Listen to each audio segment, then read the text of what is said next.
오늘 우리가 함께 제가 그 사람입니다 라는 제목의 말씀으로 함께 은혜를 나누고자 합니다. 어릴 때 제 마음에 상처 아닌 상처로 이렇게 기억에 남는 것이 하나 있습니다.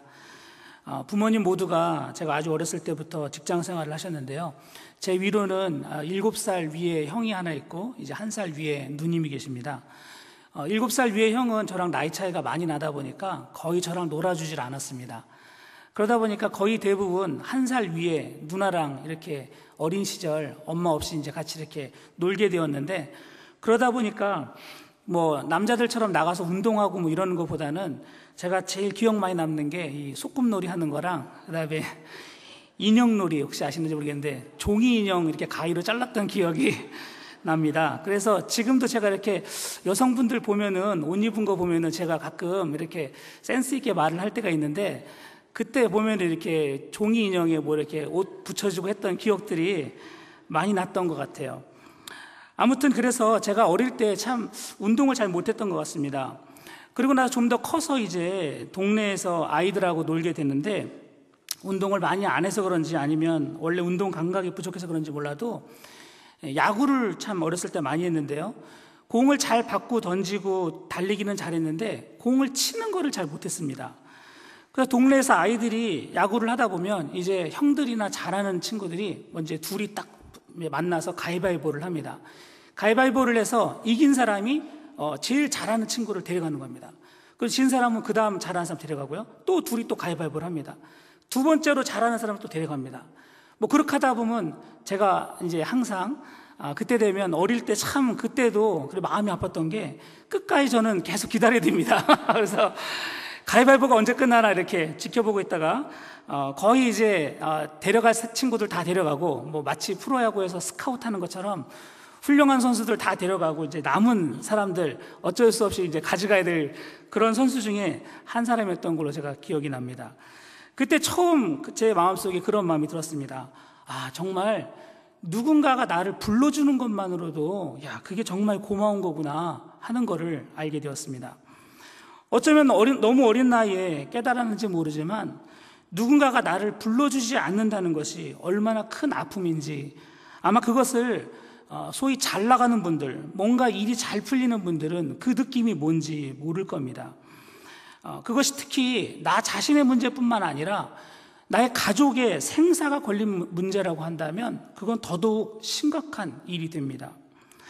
미국에 짐 브래독이라는 사람이 있었습니다. 원래 이 사람은 권투 선수였는데 이제 부상과 실력 저조로 더 이상 권투를 할 수 없게 되었고, 급기야는 이제 권투 선수 협회에서도 제명당하는 위기를 당합니다. 그리고 이 사람이 일자리를 찾아서 이곳저곳 기웃기웃거리게 되는 신세가 되었는데, 마침 1920년대 말부터 30년대 초에 미국에 이제 대공황이 찾아오게 됩니다. 미국 경기가 급하게 아주 나빠지면서 일자리는 더더욱 없어지고 가족들을 먹여 살리기가 너무너무 어려워졌습니다.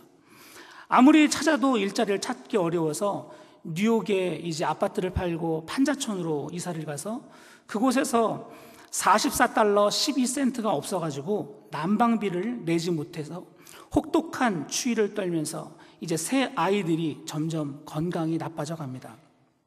먹을 것을 살 것이냐 아니면 아픈 아이의 약을 살 것이냐, 이 두 고민을 하는 그런 가난한 집이었습니다. 그런 가운데 어느 날 큰 아들이 이제 식료품 가게에 가서 햄을 훔쳐오다가 이 짐에게, 아빠에게 걸리게 됩니다. 아빠가 아들에게 묻습니다. 너 어떻게 그런 짓을 하냐? 아무리 가난하다 할지라도 남의 물건을 손을 댈 수는 없는 거다. 그랬더니 이 아들이 아빠의 얼굴을 보면서 그렇게 말합니다. 아빠, 집에 먹을 것이 떨어지면 아빠가 분명히 나를 외할머니 댁이나 이모 댁에 보낼 텐데 나는 엄마 아빠 떨어지기 싫습니다.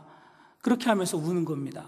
그 우는 아이의 모습을 보면서 이 아빠 짐은 결심을 하게 됩니다. 내가 어떻게 해서라도 이 아이들과 떨어지지 않고 같이 살아보겠다.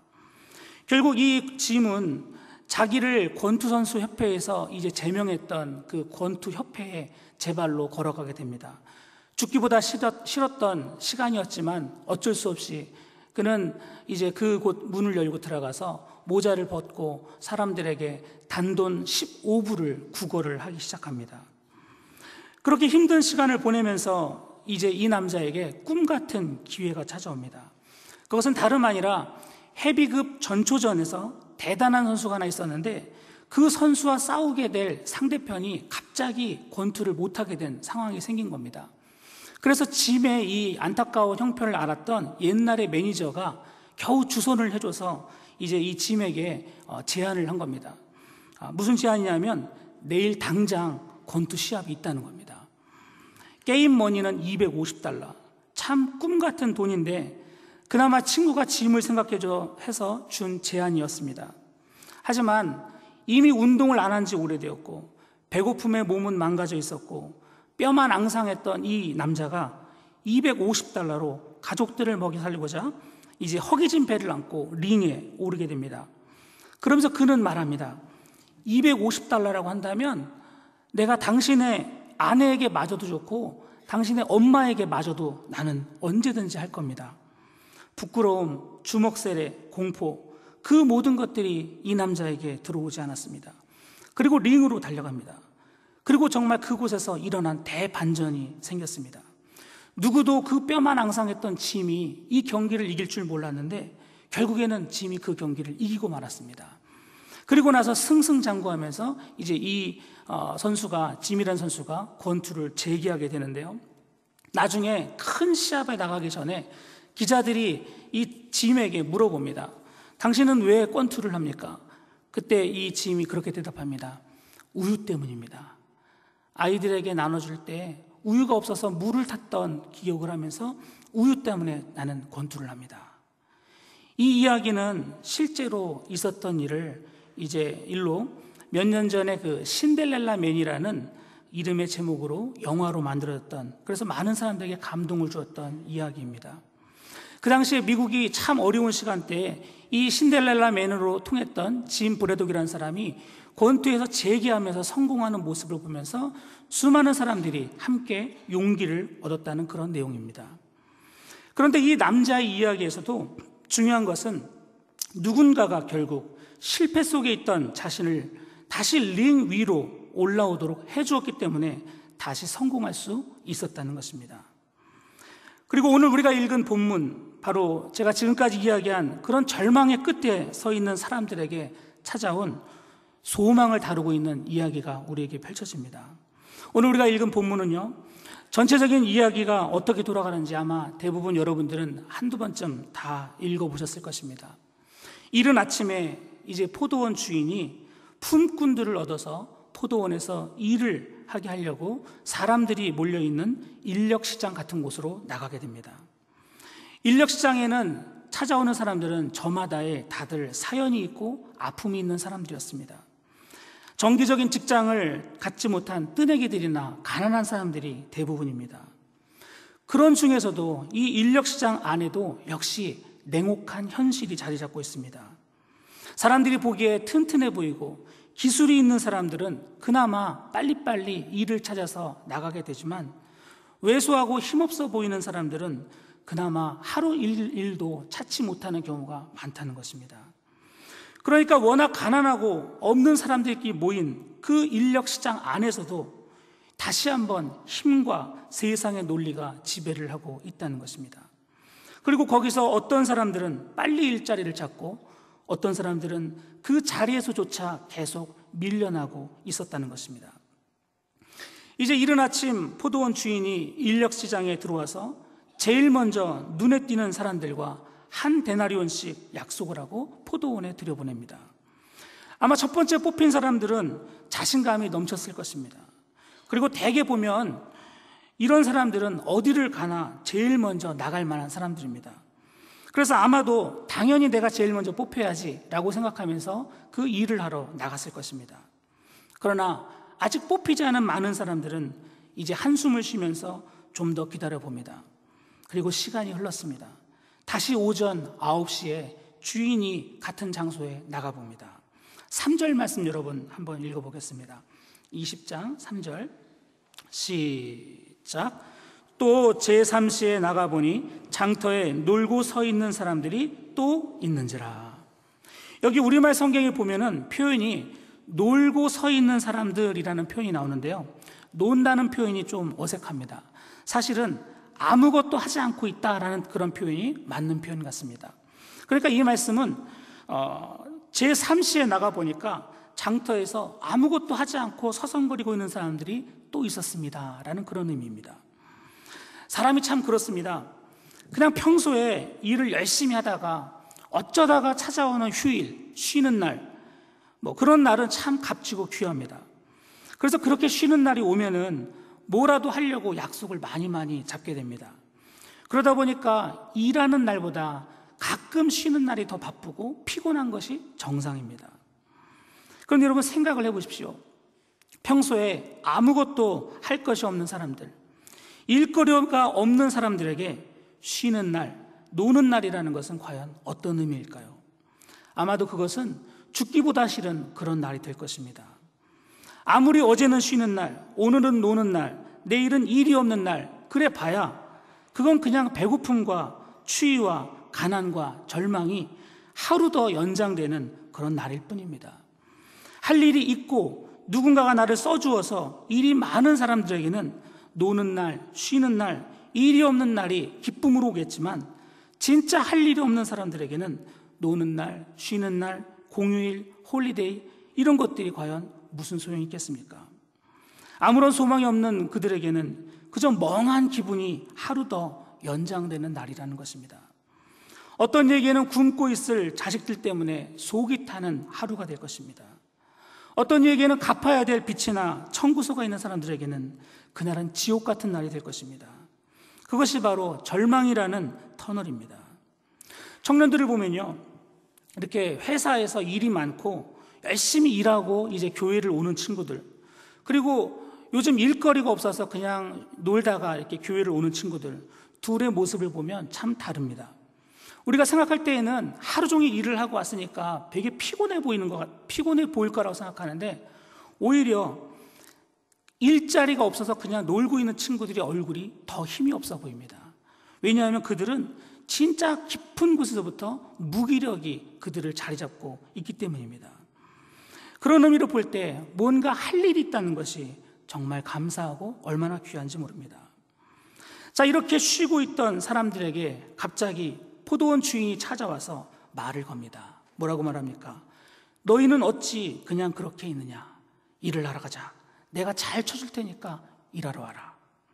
참 감사한 일입니다. 이들은 다행이다 싶어서 이제 일을 하게 됩니다. 그리고 이제 한참 시간이 흘러서 시간이 정오가 되었습니다. 보통 이 시간이면 사람들이 거의 대부분 오늘은 일 공쳤구나 이렇게 해서 포기하기 쉽습니다. 그런데 성경에 보면은 정오에도 또 오후 3시에도 사람들이 할 일이 없어서 가만히 있었다고 표현하고 있습니다. 그런데 이때 또 주인이 와서 그들을 포도원으로 데려갔다고 말합니다. 사실 여기까지만 보아도 이 포도원 주인이 좀 특이하다는 것을 알 수 있습니다. 오후 3시면 이제 곧 일이 끝날 시간이란 말입니다. 그런데 중요한 것은 이게 다가 아니었다는 것입니다. 사실 오늘 예수님께서 우리들에게 주신 이 비유의 말씀 중에서 가장 핵심되는 부분은 그 다음에 나오는 이야기입니다. 본문에서 등장하는 일꾼, 포도원, 제 몇 시 이런 것들, 이 모든 이야기는 사실은 다음의 구절을 위해서 곁들여진 이야기라는 것입니다. 본문에서 가장 중요한 6절로 7절의 말씀을 여러분 같이 한번 읽어보겠습니다. 같이 읽겠습니다. 시작. 서 있는 사람들이 또 있는지라 이르되 너희는 어찌하여 종일토록 놀고 여기 서 있느냐? 이르되 우리를 품꾼으로 쓰는 이가 없음이니이다. 이르되 너희도 포도원에 들어가라 하니라. 자, 이 구절을 읽어보면 몇 가지가 우리들에게 아주 쇼킹하게 다가옵니다. 첫 번째로 제일 먼저 다가오는 구절은 제11시에도 나가 보았다는 그런 구절입니다. 여기서 제11시, 11시라고 한다면 오늘날 우리 시간으로 따지면 오후 5시입니다. 그 말은 이제 일이 공식적으로 끝나는 시간이 오후 6시니까 이제 일꾼들이, 품꾼들이 일할 시간이 단 1시간밖에 안 남았다는 뜻입니다. 그런데도 성경은 뭐라고 말합니까? 포도원 주인이 제11시에도 오후 5시에도 장터에 나가 보았다고 설명합니다.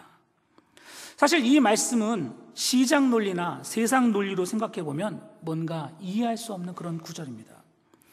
이 세상 포도원 주인들이라고 한다면 당연히 이렇게 해서는 안 될 것입니다. 왜 그렇습니까? 이제 곧 일이 끝날 시간인데 어떤 주인이 이 시간에 나가서 품꾼을 찾겠느냐 하는 것입니다. 하지만 여기서 우리는 기억해야 될 것이 있습니다. 1절 말씀에 20장 1절 말씀에 뭐라고 말합니까? 천국은 마치 품꾼을 얻어 포도원에 들여보내려고 이른 아침에 나간 집주인과 같으니, 여기서 중요한 포인트는 시간이 아닙니다. 천국은 마치 품꾼을 얻어 포도원에 들여보내려고, 이게 중요한 구절입니다. 그렇습니다. 천국의 주인 되신 예수님은 당신의 나라에 백성들을 들여보내실 때 어떻게 하셨는가를 잘 보여주고 있는 구절입니다. 그런데 이야기를 들어보면 처음에는 세상의 포도원 주인 이야기 같은데 점점 들어보면 이 천국의 포도원 주인 되신 주님은 달라도 너무 다르다는 것입니다. 본문을 가만히 보십시오. 그분은 이른 아침에도 나가시고 제3시에도 나가시고 제6시, 9시, 그리고 심지어 11시에도 그렇게 일꾼을 부르러 나가셨다는 것입니다. 이 말씀은 우리들에게 천국의 주인 되신 우리 예수님의 마음을 알게 하고 있습니다. 우리가 세상의 생각만을 가질 때에는 당연히 이른 아침에 일하러 나가야 천국에 갈 줄 알았는데, 사실은 천국 포도원 주인 예수님의 생각은 그게 아니라는 것입니다. 그분 생각에는 얼마든지 계속해서 지금도 그 천국의 포도원에 들어갈 사람들을 그분이 찾고 또 찾고 계시다는 것입니다. 잘 보십시오. 지금 천국 포도원에 들여보내려고 마음이 급한 분은 누구입니까? 품꾼입니까? 포도원 주인입니까? 말씀을 보면 포도원 주인입니다. 그는 시간마다 나가셔서 할 일이 없어서 절망 속에서 하늘만 바라보고 한숨 쉬고 있는 그들을 향해서 먼저 가셔서 말을 거시고, 너희들 뭐하고 있느냐? 너희들 왜 이러고 있느냐? 그렇게 물어봐 주셨다는 것입니다.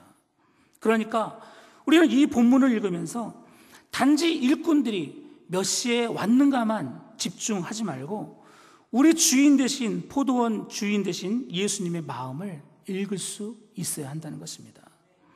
그래서 이런 맥락에서 이 말씀을 다시 한번 읽어보면, 오늘 우리가 읽지 않았지만 왜 주님께서 그렇게 늦게 온 사람들에게도 같은 한 대련원을 주셨는지 이해를 할 수 있게 됩니다. 그분의 포도원은 우리가 생각하는 그런 것이 아닙니다. 그곳은 얼마든지 누릴 것이 너무도 많은 천국 포도원이라는 것입니다. 그런 의미로 볼 때 우리는 아버지의 마음을 이해할 수 있어야 됩니다. 특히 늦게 믿은 사람들이 은혜를 받을 때 우리는 그것을 쉽게 지나치지 말아야 될 것입니다. 진심으로 아버지의 마음을 아는 사람들은 주님과 같은 마음을 갖게 됩니다.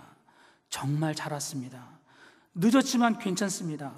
아버지께서 당신을 찾으셨습니다. 이제라도 오셨으니 다행입니다. 저도 당신을 기다리고 있었습니다. 적어도 이런 마음으로 같이 아직 포도원에 들어오지 못한 영혼들을 찾는 그런 마음이 우리 안에 필요하다는 것입니다. 아멘입니까? 우리 같이 한번 옆 사람에게 이렇게 얘기하겠습니다. 저도 당신을 기다리고 있습니다. 저도 당신을 기다리고 있습니다. 늦지 않았습니다. 지난 목요일 날 우리 목사님께서 저희 시니어 칼리지에서 우리 어르신들을 향해서 예수님 확실히 믿는 분들 손들어 보라고 했는데 의외로 많은 분들이 들지를 못했습니다. 그래서 우리 시니어 칼리지가 아주 난리가 났습니다. 어떻게든지 간에 한 명이라도 더 구원시키려고 이번 학기 우리가 아주 작정을 했습니다. 여러분들 많이 기도해 주시고 우리 교회 어르신들이 다들 천국에 갈 수 있도록 여러분 기도 많이 부탁드립니다. 아멘.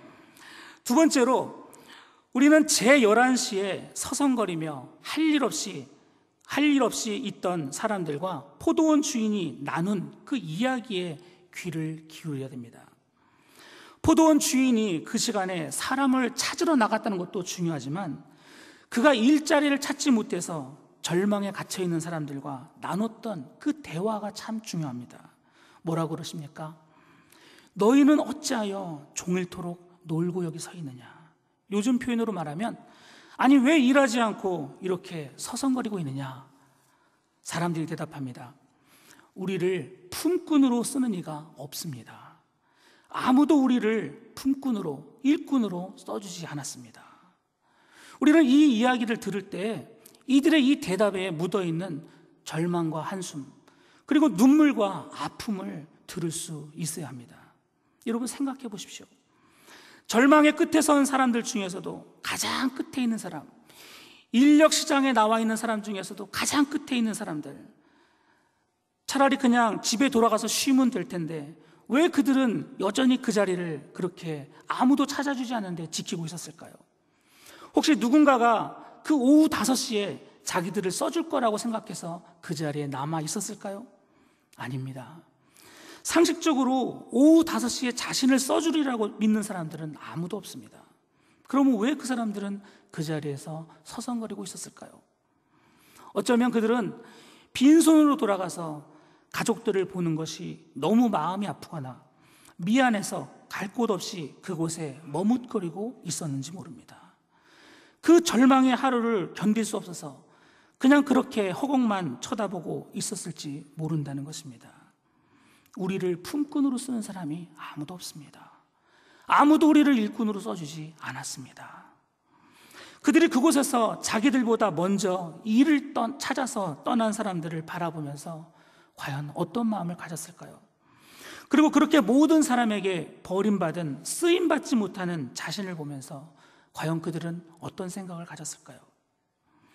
우리는 이렇게 인생의 절망의 끝에 서서 아무런 희망도 없이 무너져 있는 사람들을 일컬어서 제11시의 사람들 혹은 오후 5시의 사람들이라고 부를 수 있을 것입니다.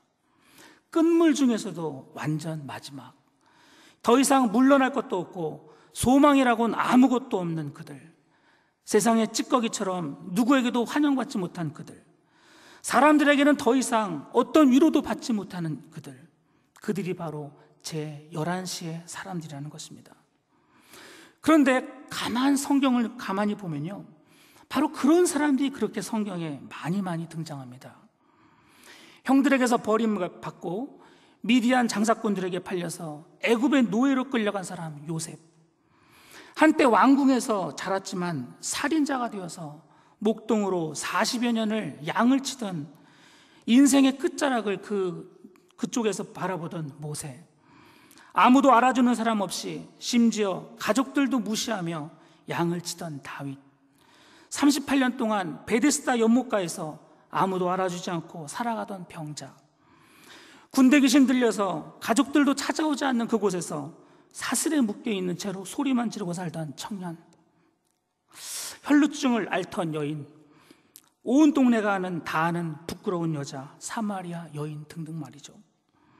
결국 성경을 읽다 보면은 예수님이 찾아간 사람들, 포도원 주인으로 나오는 주님이 찾은 사람들은 다들 알게 모르게 이처럼 절망의 끝에서 혹은 세상에 아무런 소망이 사라진 제11시의 사람들 혹은 오후 5시의 사람들이었다는 것입니다.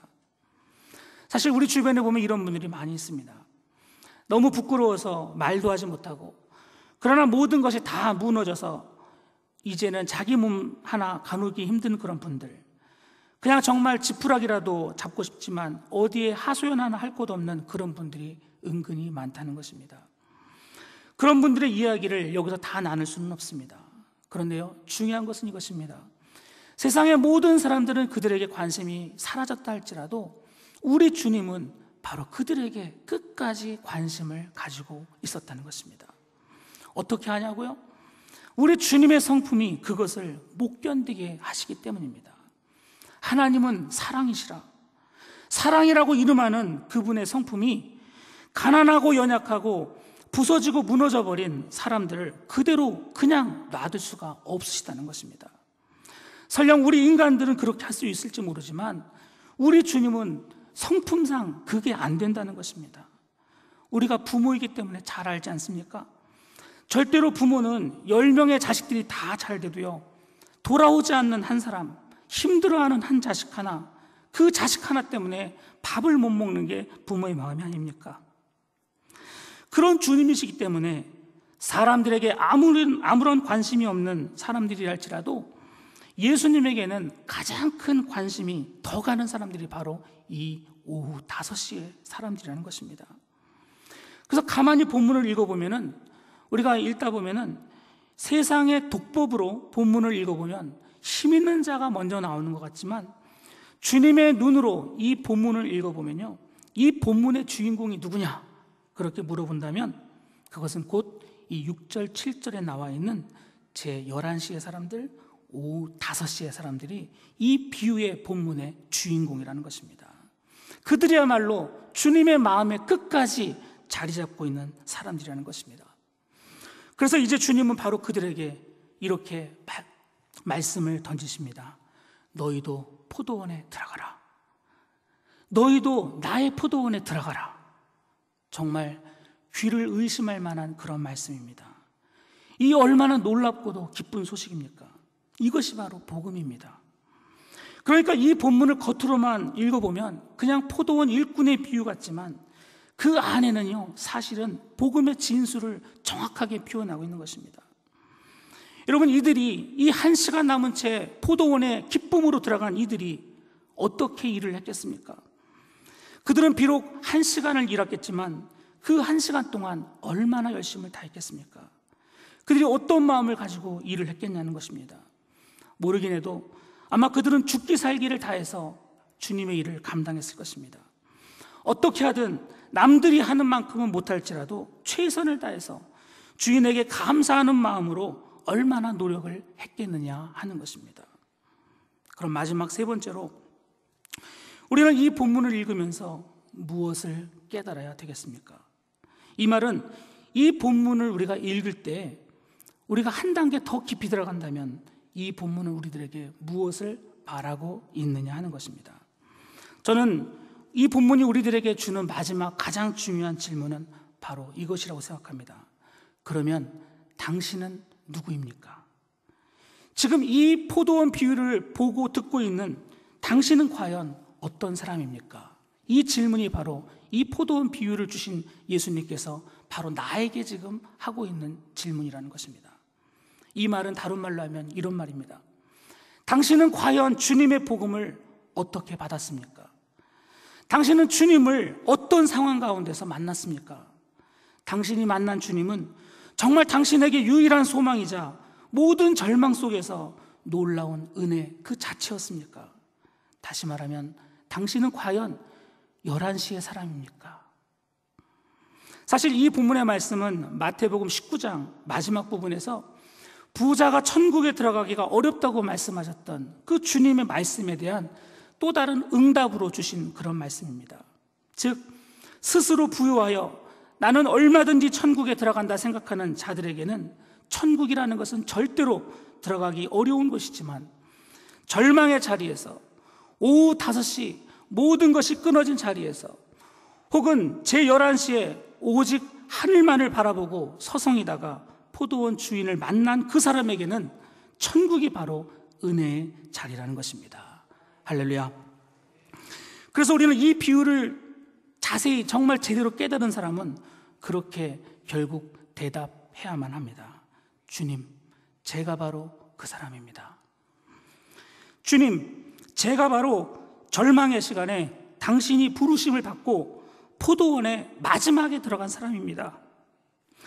제가 바로 오후 5시에 모든 소망을 잃고 있었을 때 당신을 만난 사람입니다. 오직 이러한 마음을 가진 자만이 자신의 생명을 아끼지 않고 남은 1시간을 위해서 죽을 만큼 헌신할 수 있는 사람이 되는 것입니다.